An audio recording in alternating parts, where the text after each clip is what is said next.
Before we begin the session, I thought I'd take the occasion, Long Paul, in your presence right now. It's really very encouraging for all of us globally to be here with you in the virtual world. And on the occasion of 27th of April, of which it was your birthday, and many of us from afar has been dedicating metta to your well-being, to your and your good life and your long life. I thought that it would be very suitable on this occasion before we open this teaching, that as a global community, that we bow in respect to you, and we ask for your forgiveness, and that may you have a longer life, a healthy life, and that with that, all of us from around the world can continue to benefit from your teachings.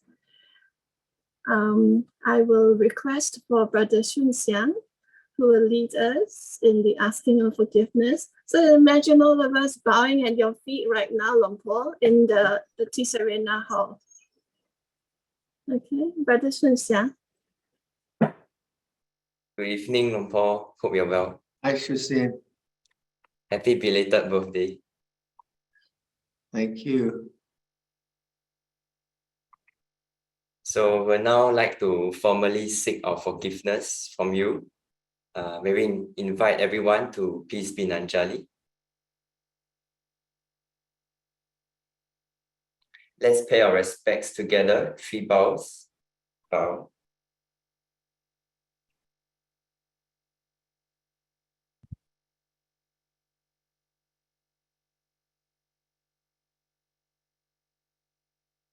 Namo tassa bhagavato arahato samma sambuddhassa. Namo tassa bhagavato arahato samma sambuddhassa. Namo tassa bhagavato arahato samma sambuddhassa. Please bow down together.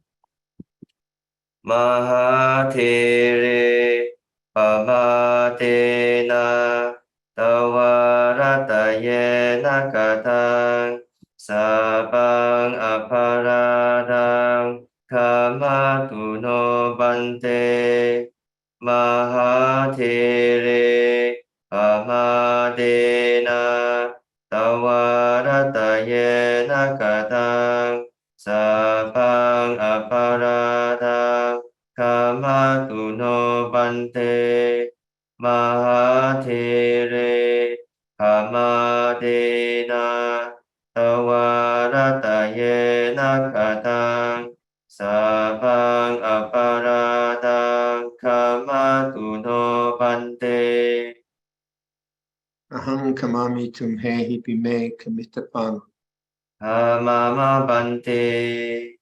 Bhavatu sabha mangalang rakantu sabha devata sabha buddha sabha dhamma sabha sankha nubhavena sadasati bhavantu te.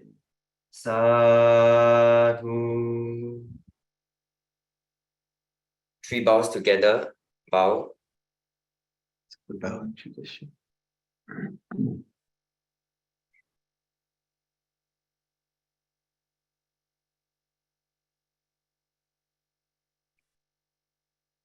Very kind. Thank you. Thank you.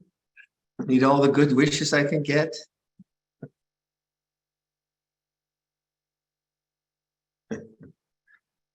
So, shall we do some meditation, Bita?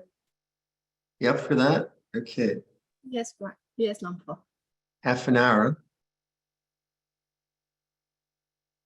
So please take a posture for meditation that's comfortable.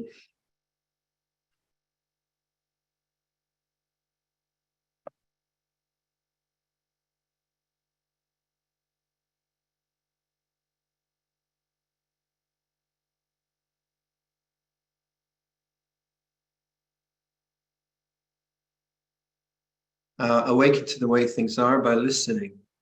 Just listen. Let sound come to you. So choiceless listening, all sounds are okay.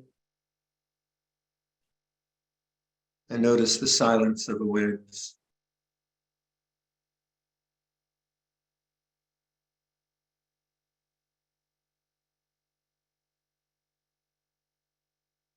Feel your hands. Feel the tactile sensations in your hands. Let that become conscious. So welcome whatever sensations are there. Notice the silence of awareness.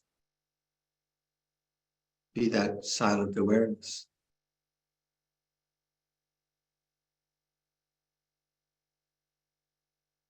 Listen to sound. Feel your hands. Notice the experience of sound is different to hands, but the awareness doesn't change. Be that awareness.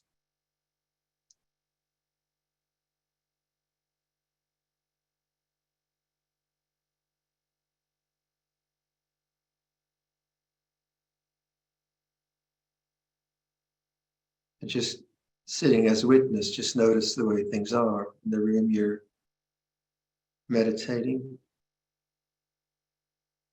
Feel the temperature.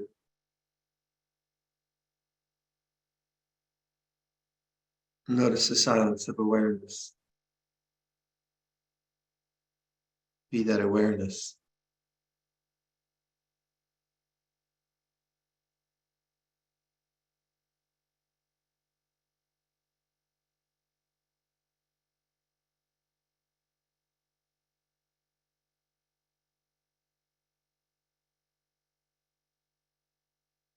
So as thoughts come and go, which they will, it's natural.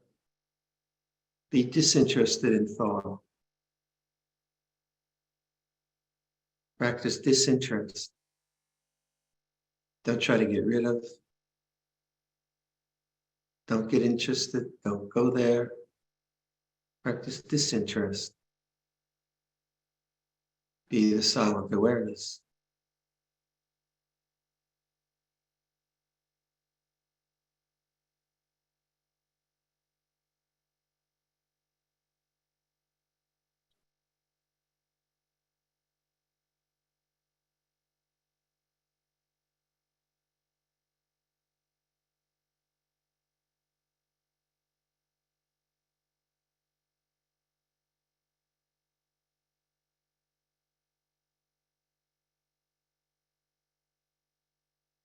Disinterest in planning.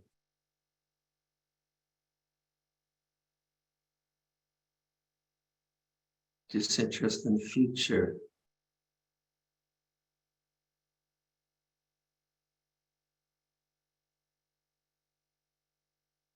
Disinterest in memory.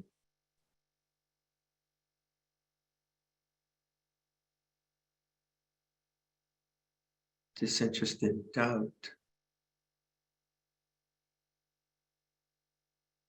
Be the silent awareness.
disinterest in looking for something.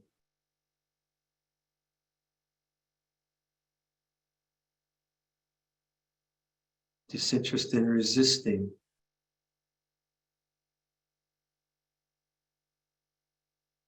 Be in silent awareness.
Disinterest in worry.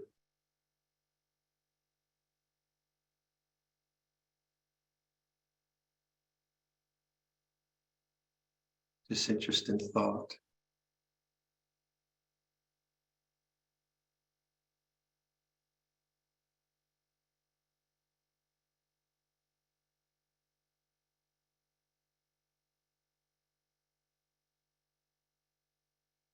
Disinterest in doing something else.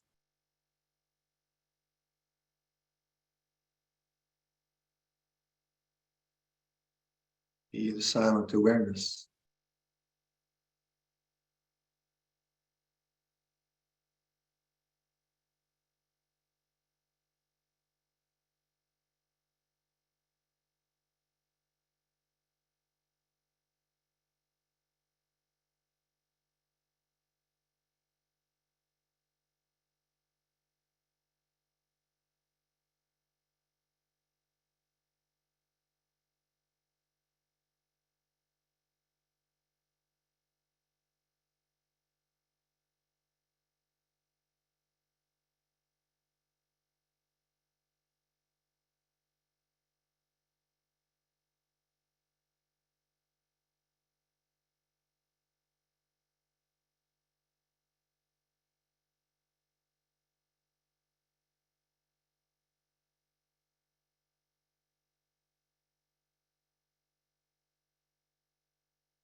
Listening to the way things are. Knowing the way things are.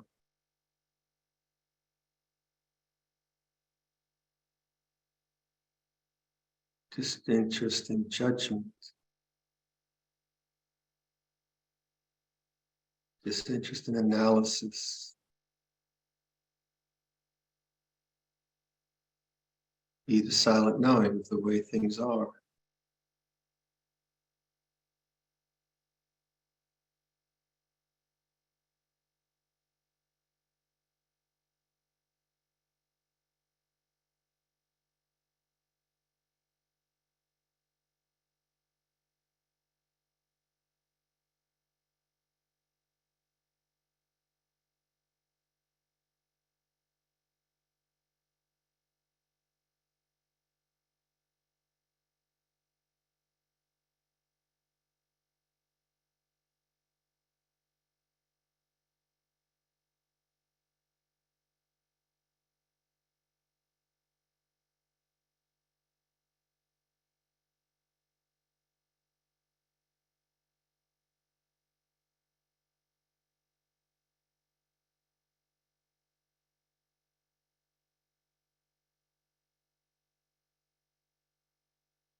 Disinterest in doing something.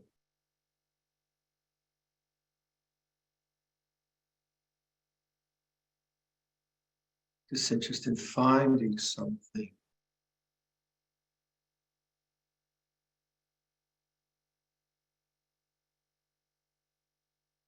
Disinterest in getting rid of something.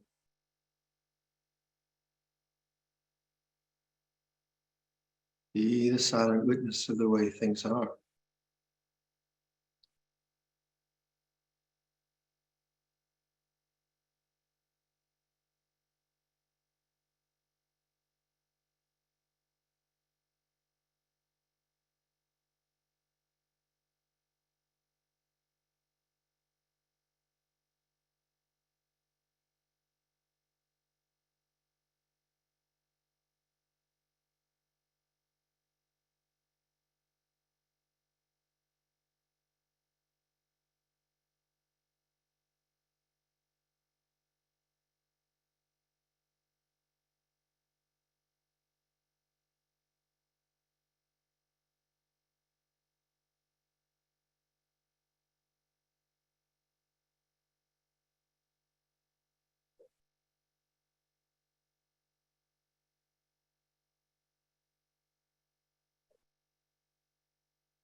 Disinterest in talking to yourself.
Listen to sound.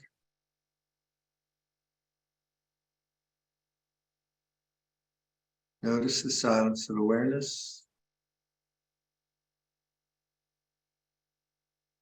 Feel your hands. Notice the silence of awareness.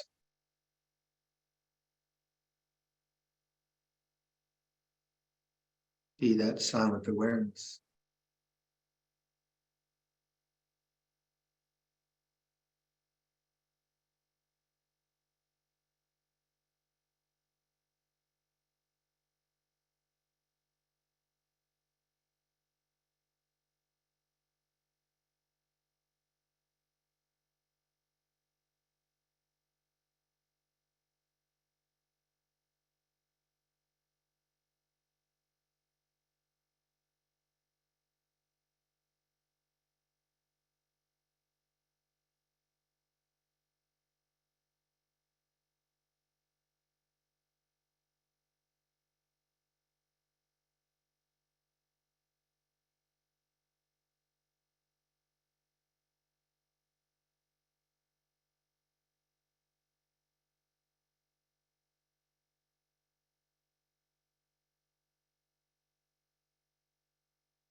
Hello.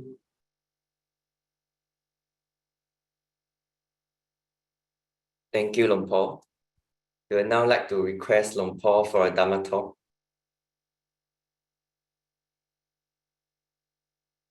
Brahmacaloka Dipati Sampati Katanjaliya Devaraya Chata Santi Dasana Parajata Jatika Desetu Dhamma Anugantimam Bhaja.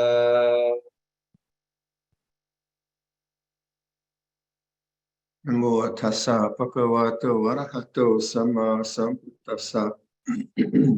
Namo tassa bhagavato arahato sama sambuddhassa. Namo tassa bhagavato arahato sama sambuddhassa. Buddhang dhammang sanghang namasami.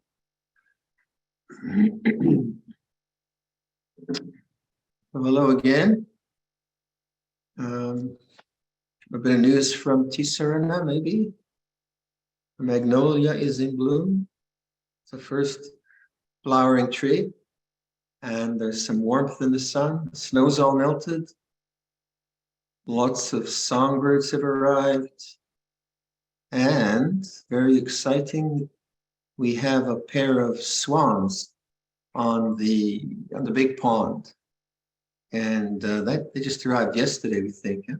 Probably. So maybe they'll be nesting. We have herons and American bitterns and ducks and grebes and all kinds of beautiful critters. So the air is filled with the sound of songbirds and other birds. And you know, the winter here is very, very quiet because most of the birds head south. And then the frogs are just about to start, I think. Have we started? They did, huh? You're out there.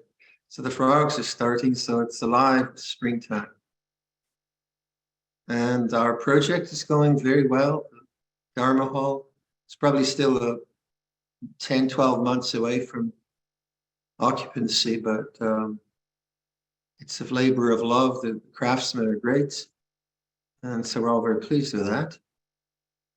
And now after winter retreat and the first year where COVID isn't restricting us, we have lots of applications for guests and visitors, but we don't have enough space. So we don't know how we're going to play that, but eventually we'll build proper guest accommodations, but one thing at a time.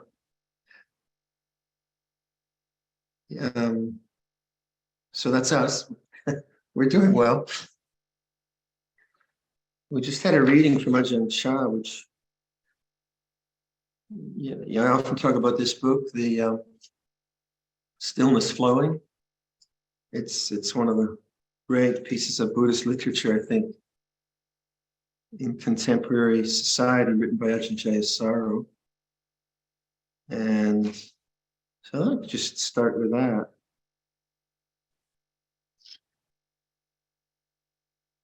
This is Ajahn.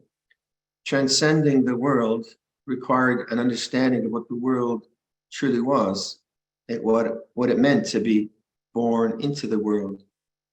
This is Luang Por Chah. Wherever there is a cause, there will be a result. It is the way of the world. There are causes and results. There is birth and there is death. There is pleasure and there is pain. There is love and there is hate. The existence of all these things is called the world. Ajahn, identification with any of these phenomena was the profound meaning of birth. Birth formed the cause for a proliferation of conditions, and then inevitably death. Birth and death are inseparable, he said. Every single person who dies has experienced birth To determine the middle way of practice, it was necessary to bear the end in mind.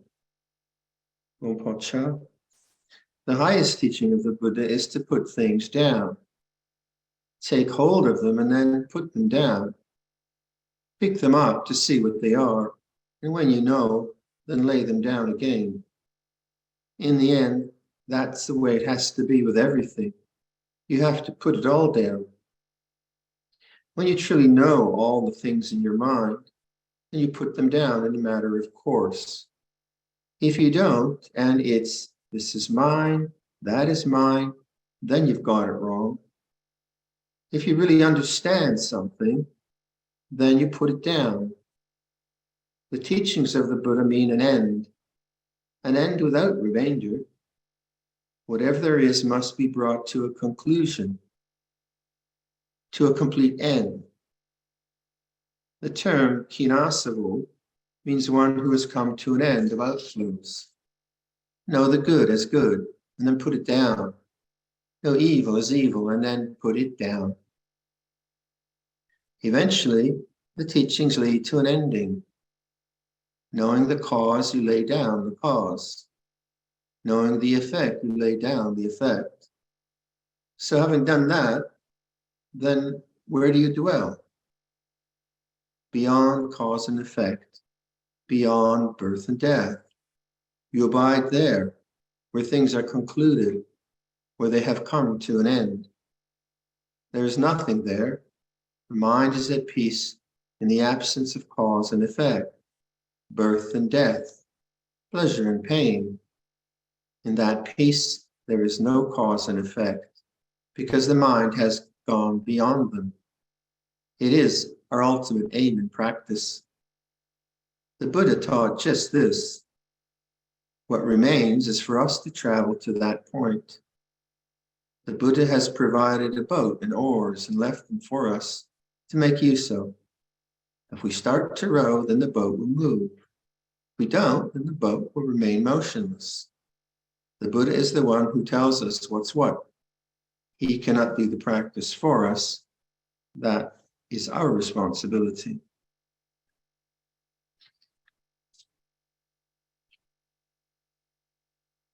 In Theravada Buddhism, Theravada means the way of the elders, the way of the teachers. And although we make the suttas very important, sometimes I think we can over-exaggerate the words that we think are the definitions of the suttas, and we become Suttavadins rather than Theravadins, where everything is referenced to a word, an interpretation of a word. And then culturally, we can carry that through generation upon generation, a word. And then we think we know what it means because we've heard that word. Well, I know what that means. We don't really. We just know that that's what our tradition says. And that's what I should believe. And that's right. And others are wrong. Those are just opinions, aren't they? And that's the cultural trap of any established system of religious practice. But you don't want to throw out the baby with the bathwater. Texts are important. But Theravada is the way of the elders, the way of teachers. And for myself, I found without Ajahn Chah, Ajahn Sumedho, and other teachers that have used the basic formulations of formal truths, three characteristics, and so on, to be invaluable. Because language is very relative, and it's very hard to figure out sometimes. And language is cultural, and language is in the context of time.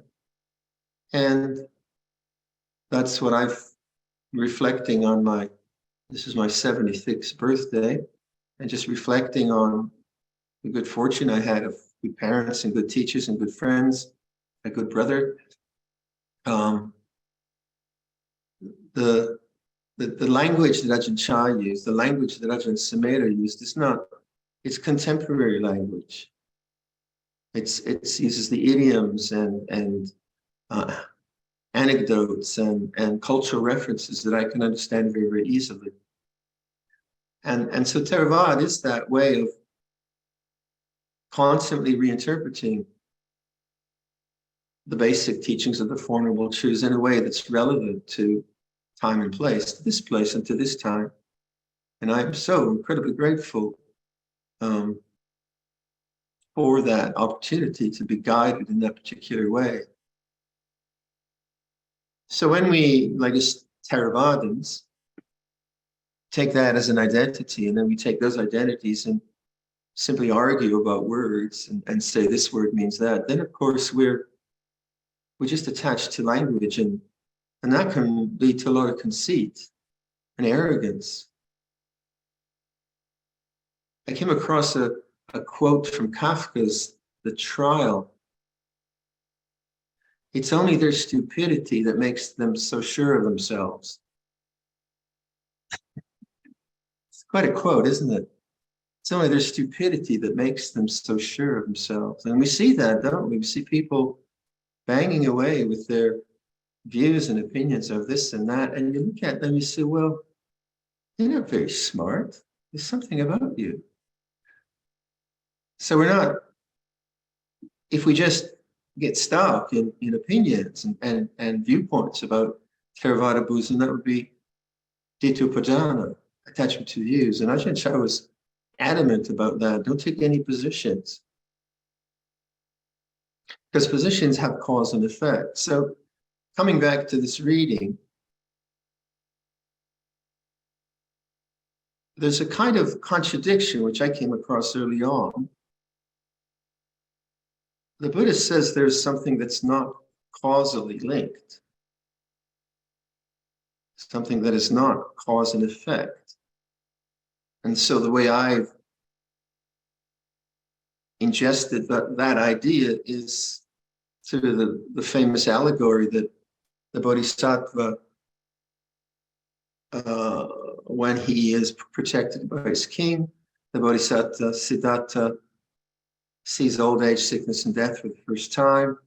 And then he sees a sadhu searching for the deathless, the unconditioned. That story always struck me, and I often repeat it because, as I say oftentimes, it's that if that's the realization the Buddha has, there is the unconditioned, the uncreated, the unoriginal, unformed, then the rest of the teaching has to fall within that.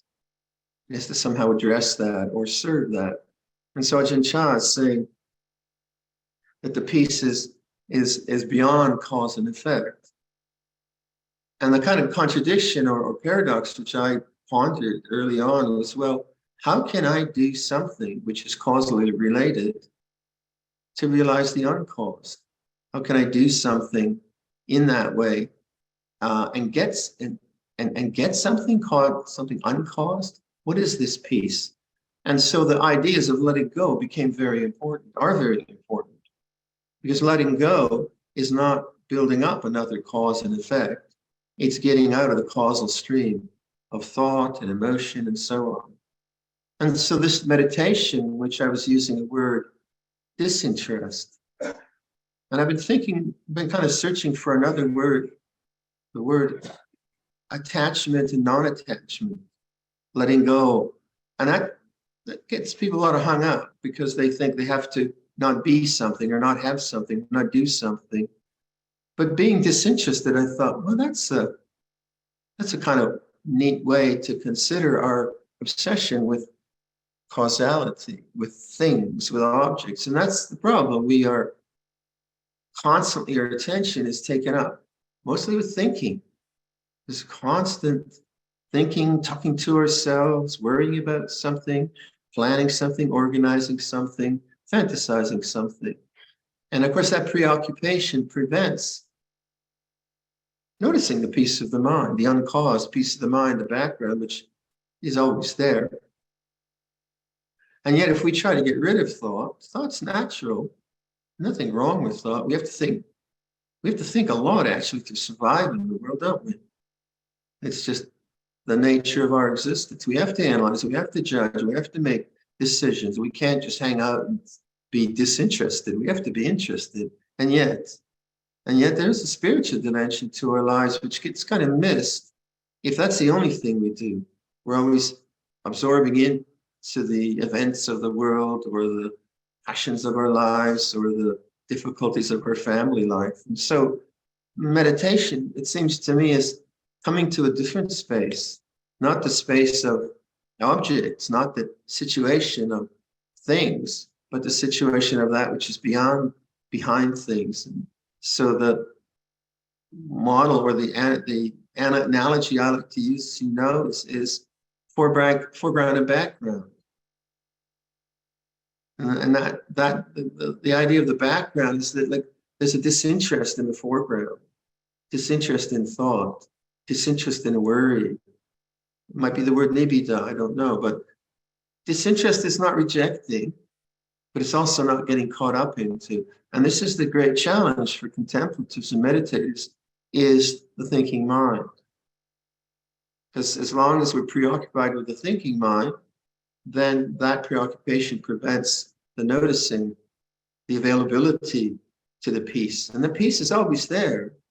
It's not something that you get through cause and effect. It's something you intelligently turn towards. So this interest, I think, comes from intelligence.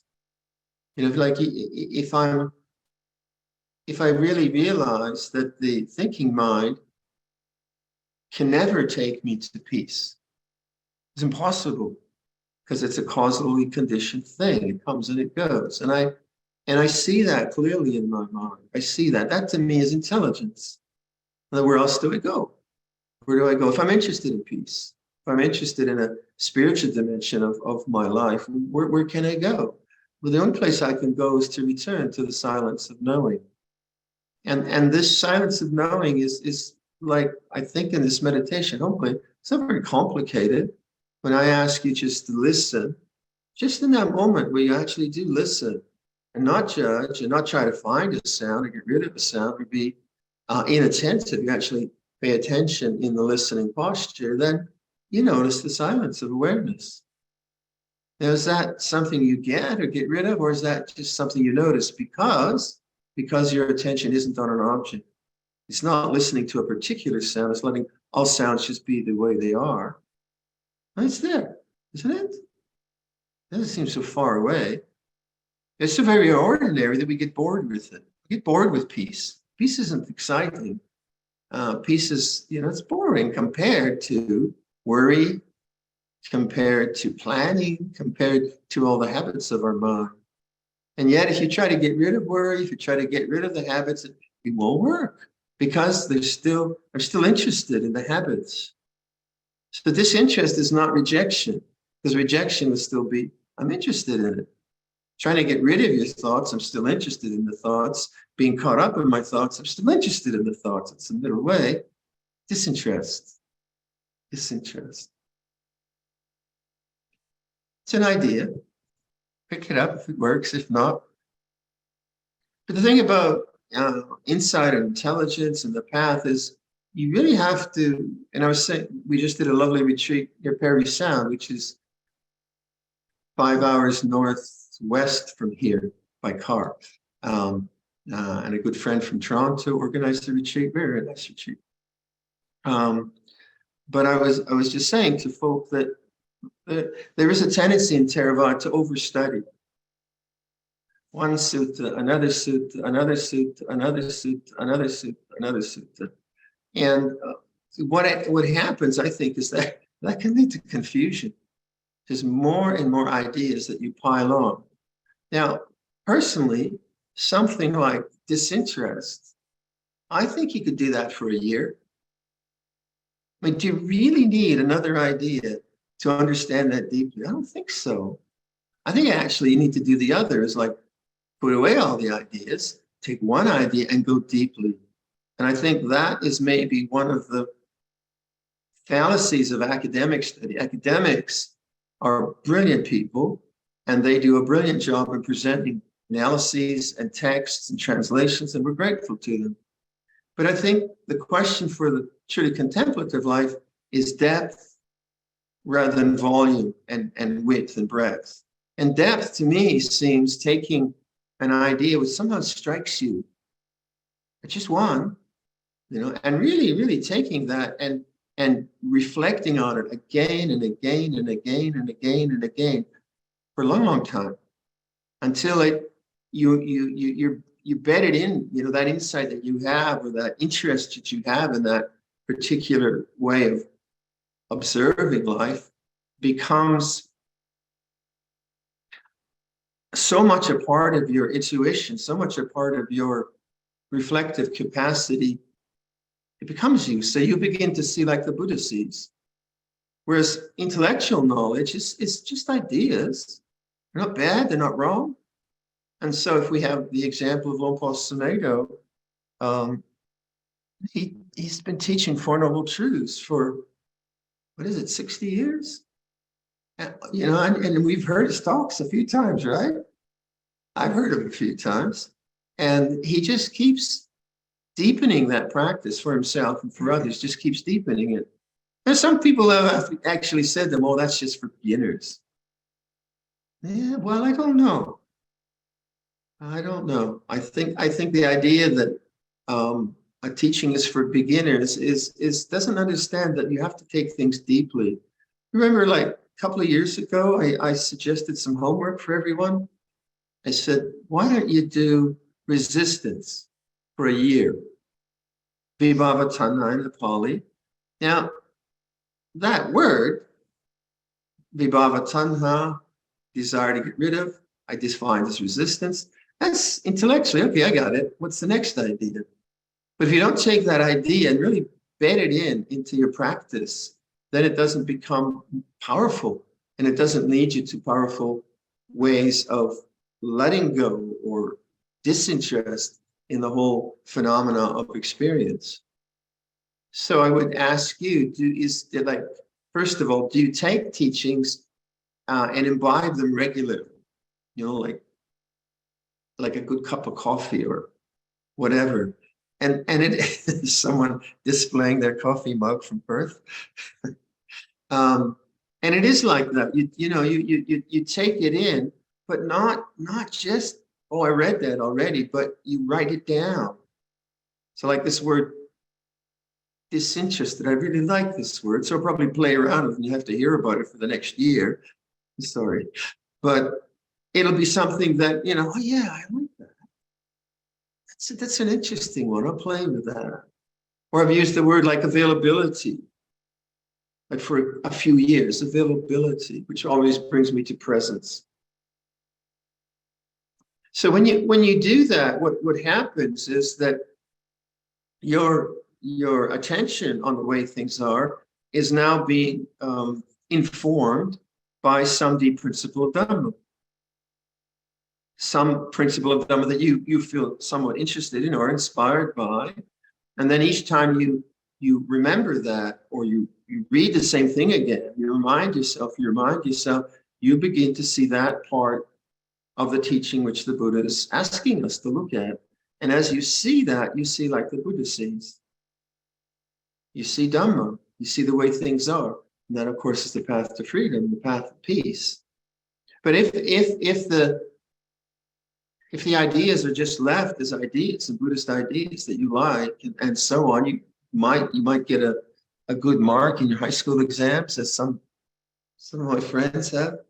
I have lots of Sri Lankan friends, and many of them have told me that they got A's in their, what do you call those levels of school? We have grade 13. You have something, A levels. What are they, A levels? A levels, okay. They got A's in their A levels or hundreds or whatever, because they're all brilliant people, but they didn't know Dhamma. They had ideas. I mean, they knew Dhamma, right? But then they started to practice and the whole thing became deeper. So we don't want to just leave our intellect at the level of high school. We want our intellect to be really insightful rather than just intellectual. I think that's the real idea around intelligence, that it understands the way things are, obviously. So if you know how to make a good birthday cake, which I just had about 3 or 4 or 5 or 6 birthday cakes, there's an intelligence in that, making a cake. I mean, how do they do it? I don't know. Layers and layers of lovely, fluffy stuff. That's intelligence. It's the intelligence of things, the intelligence of flour and sugar and all the other, and more sugar that goes into a cake. Well, in the same way, our minds our minds are parts of nature, and our intelligence, when applied to the mind, is a natural thing to do. But what's really different, of course, is that we're not just perfecting our personality. We're not perfecting the mind or the qualities of mind. We're becoming disinterested even in that, and beginning to realize that which is beyond perfection, the silence of the mind.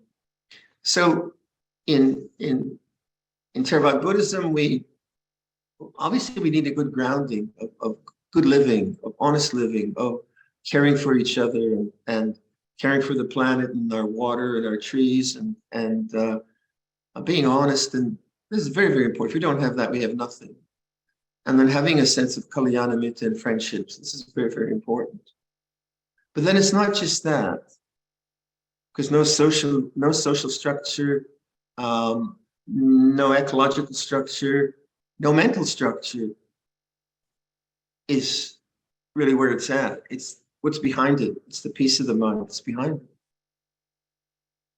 it. So what if we were to do that? Like, if one were to just write down disinterested, well, your kids or your parents would say, oh, you're boring, you're so uninteresting, you're disinterested. But that's not it.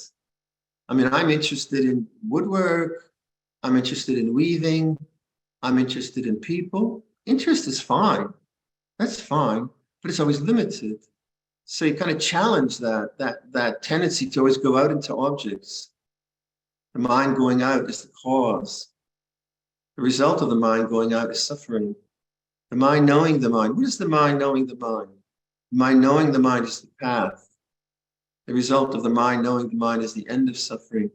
When you find yourself worrying about whatever, and you can't do anything about it, and you've done your worrying, and you say to yourself, don't go out, come home.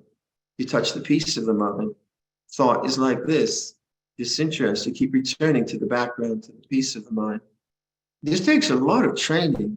This takes a lot of remembering. It doesn't take it's not like astrophysics. It's not that kind of super intellectual analysis, but it is intelligent in the sense of you understand, well, in objects, they're limited. I need them, I need to live in them, but in the objectless, in the peace of the mind. So turning the mind to that is renunciation. Renunciation is not dismissing the world. You can enjoy the world, I do. I love color and I love looking for new birds, and I don't like the black flies very much, but that's another story. But that's not what we're saying. We're not saying that there's anything bad, or anything wrong, or anything evil about the world. It's just that there's these two possibilities. There's a possibility of worldly happiness, and that's very tentative. That's very tentative.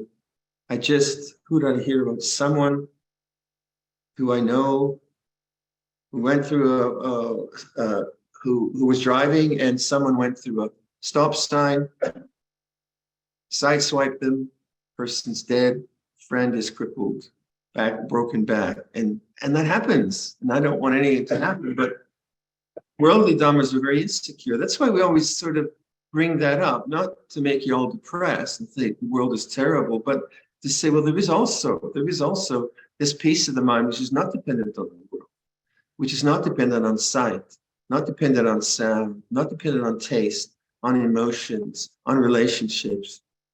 It's self-sufficient. It's peace. And the more we turn to that, what happens in meditation, as you reflect and realize, yeah, there is that possibility, there's tremendous happiness that comes from that, because you don't need to follow your desires. You can put cream in your coffee and buy a new pair of sneakers. Fine. There's nothing wrong with that. But you don't need that. You don't need desire to be happy. You realize that the happiness of peace and the fulfillment of peace is not a function of desire. You don't get there with desire, because desire is always, in our sense, Dhamma, is out into the objective world. Now we're letting go. And so the disinterest in bhavatana, vibhavatana, kamatana, the disinterested experience is not a dismissal. It's just, it's not there. That's not where peace lies.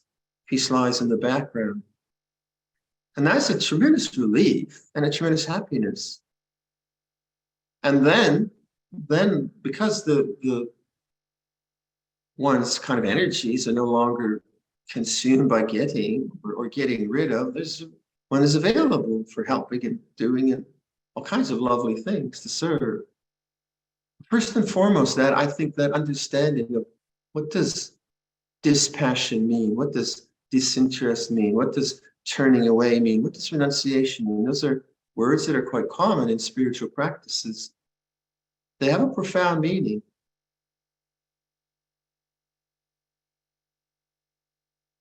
Notice when I stop, notice the background. Notice the silence of awareness. Nothing to do, nothing to anticipate, just stop. So I'll stop there for your reflection and any questions.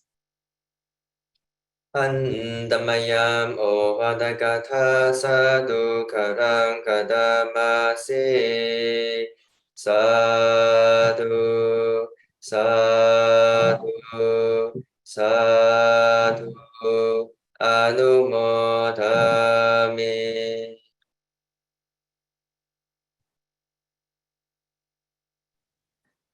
Sadhu Lampa. So now we're opening up the floors for questions and answers. If anyone has got any questions, please feel free to raise your digital raise hand button and we'll invite you to unmute, or you can type your question down on the chat box.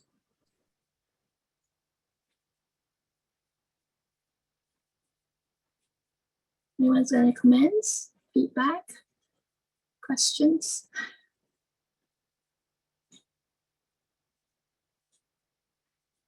Right, we have Hi, Miri.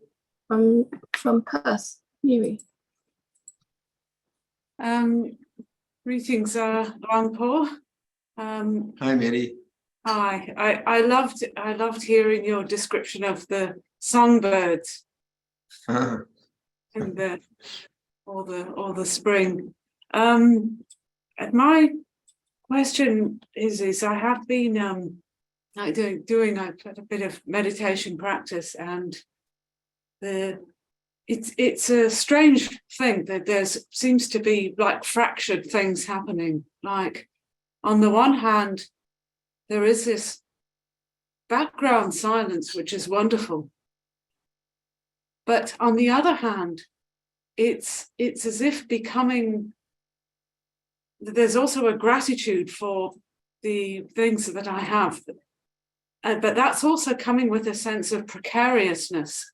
And that is creating a sense of panic as well. So it's as if becoming tuned into the impermanence of things. It's sinking in, but it's also making me very frightened. Like if this were to change, then everything could come crumbling down. I'm sort of keenly aware of just how the causes and conditions are so fragile.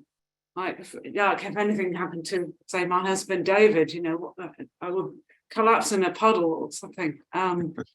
And so should I expect, I suppose, is that normal when one becomes really aware of the impermanence to also feel a sense of panic? And is there a practical way that maybe I could cultivate the disinterest in a way that alleviates just the keen sense of suffering that comes with the percipience of the impermanence? It's like a two-edged sword.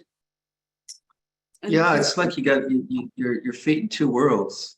Yeah. Or like two canoes and you be split apart. That's how it feels, and I don't know if I've gone off the wrong track. No, I think that's wisdom. Because the worldly part is when you really become conscious of the worldly part, it's very, very fragile. Right, it is. And so being fully conscious of that, allowing it to be what it is, means that the fear begins to dissipate. If you allow it to be just as it is, you trust in awareness. If you don't trust in awareness and you have some other strategy of not having the fear, then of course you go back into the worldly dharmas and try to create a permanent structure, but you can't get away with that anymore because you know it's not true, right? So you're stuck with enlightenment. That's your only choice. and seriously, the kind of, you know, like as these existential fears come up, that's, to me, that's a kind of way wisdom works. That, you know, wisdom is showing you something now. This world is dangerous. It's imperative that the refuge is in the silence of knowing, silence awareness. So if you then, I would suggest, as you feel the fear, how can you have to be interested and you have no choice, but not be obsessed by it, not make it a problem, not make it an issue, not make it a storyline, and say, wow, fear feels this way. So, and not even get too much into like body meditation or investigating fear. Sometimes I have done that in my own life where I've over-investigated something. What does fear really feel like? Where is it? Which, you know, but that's still kind of this overly fascination with it. But just to make conscious, and there's the awareness, there's the knowing. If you keep coming to that, then the fear, because it is a sankhara and it's not permanent, its energy will dissipate. It's an asava, the outflows, right? So the asava is coming up now because of your insight, because of you've been practicing in India very, very diligently now for the last 5 months, was it? Whatever. There with Gangaji, so Gangama, sorry. So I think it's a good sign. It's a good sign. But so it's kind of like Mara saying, oh, you think you got some silence, huh? Well, how about this one? And well, no. I still trust in awareness. And then what happens, right? But if you start to fantasize, you know, David's demise or your own demise, and of course you're going down a train of worldly suffering. So stay with the knowing. So the world is that way. It's a frightening place. It's a threatening place. It is. That's true. It's true. But I have refuge. I have refuge in the silence. Yeah. Does that? But you're right. You're on the right path. So be confident. Yeah, it's just because often it's not even that I'm lying in bed at night, you know, proliferating about these things. I don't let that take hold, but it's like this background, it's on the edge, this existential vertigo, and it's connected with the fact that the days are going past so fast. It's visceral. It's visceral. It's primal. Yeah, that's how it feels. Yeah. I'll just be totally innocent, nothing going on, and this kind of visceral fear will manifest, having nothing to do with anything. It won't be emotional. They won't have a storyline. I'm hale and hearty. I get a good medical exam, blah, blah, blah. And just like out of nowhere. And I think that's just the realm of you know, the realm of the body and the realm of the emotions have these deep energies, which we don't have to analyze, but we know, well, that's not who I am. It's not my real home. And I maybe it's also a kind of a warning, say, don't get reborn in that realm of worldly dharmas. Don't go there. Come back home into the silence of the mind.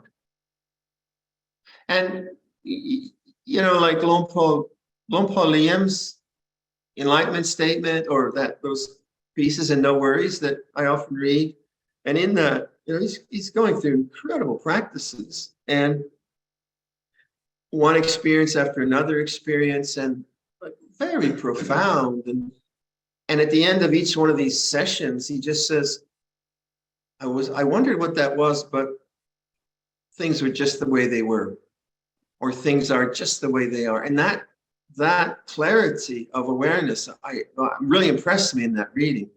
It's just this way. And that's what Lompo Sumedho was saying. It's just this way, no addition, no subtraction, that kind of thing. So fear is just this way. But there's, you know, there's also birthday cakes and things. So, okay, Mira, thank you for a good question. Thank you. Is there a second question from anyone?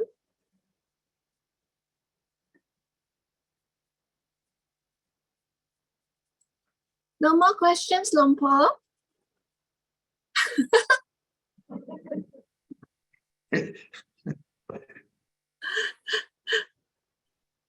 Harmony Sikari, please.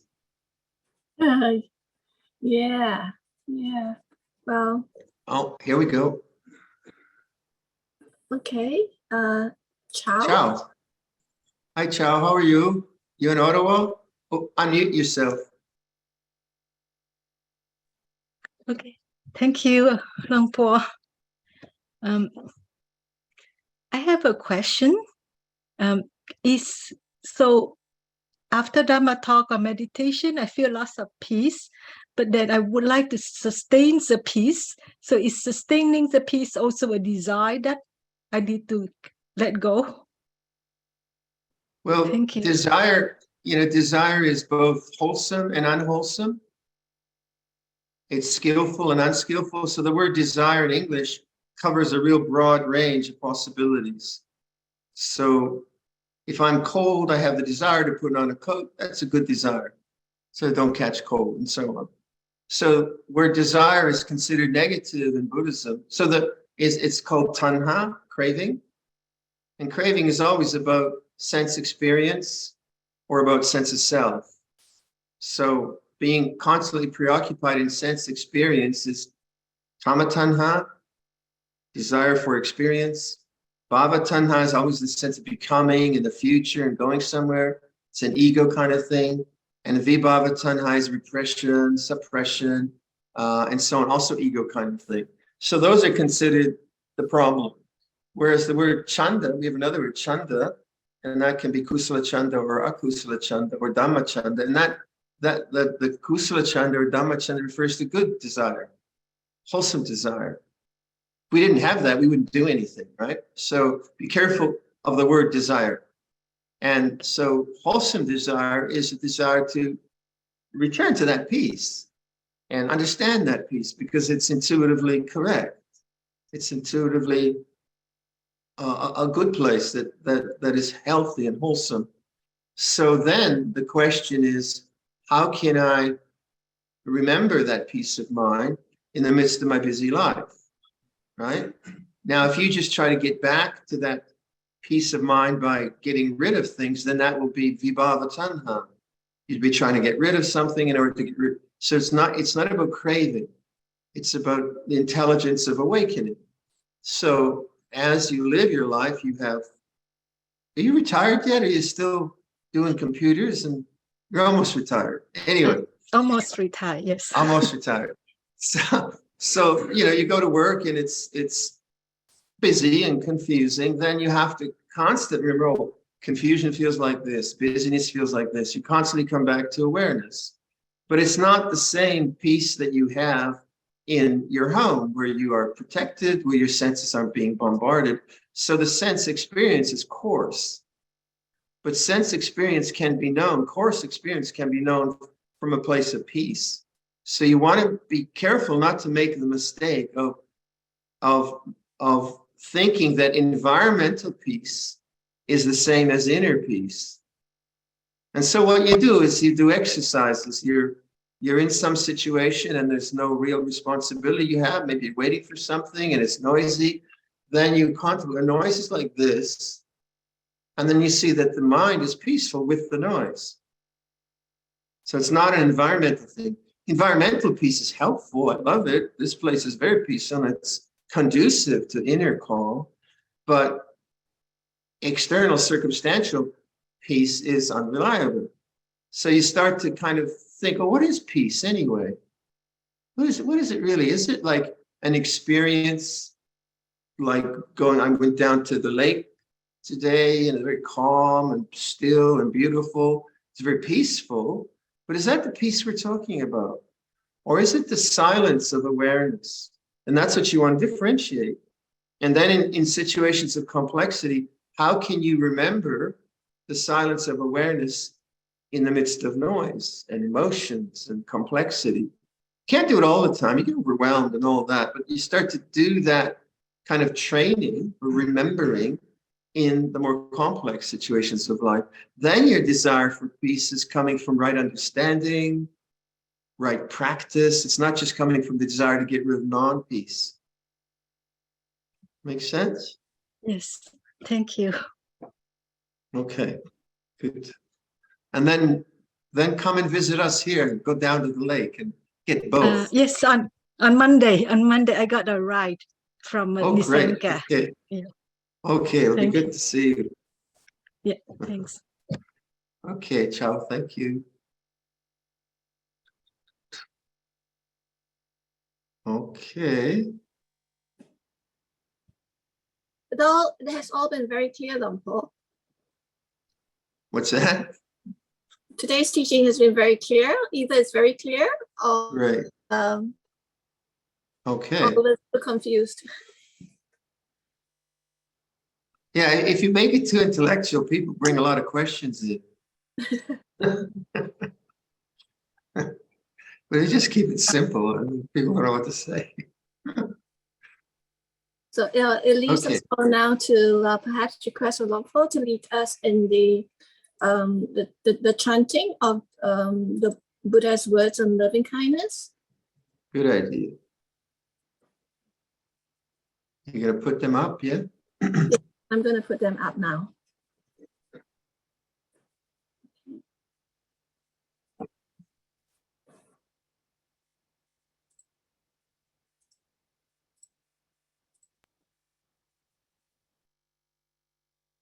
This is what should be done by one who is skilled in goodness and who knows the path of peace. Let them be able and upright, straightforward and gentle in speech, humble and not conceited, contented and easily satisfied, unburdened with duties, and frugal in their ways, peaceful and calm and wise and skillful, not proud and demanding in nature.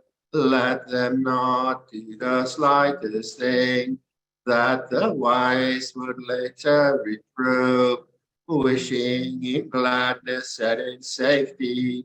May all beings be at ease. Whatever living beings there may be, whether they are weak or strong, omitting none, the great or the mighty, medium, short or small, the seen and the unseen, living near and far away, those born and to be born, may all beings be at ease.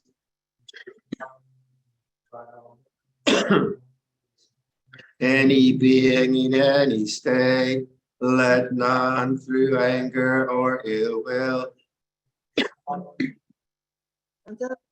even as a mother protects with her life her child, her only child, so with a boundless heart should one cherish all living beings, radiating kindness over the entire world, spreading upwards to the skies and downwards to the depths, outwards and unbounded, freed from hatred and ill will, whether standing or walking, seated or lying down, free from drowsiness.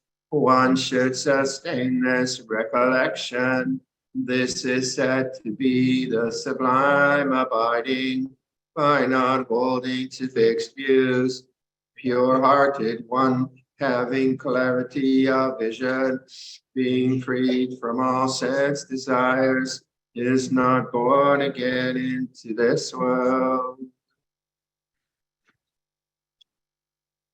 Okay, everyone. Be well. See you next time.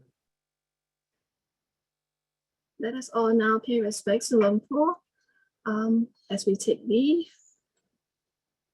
First bow. Second bow.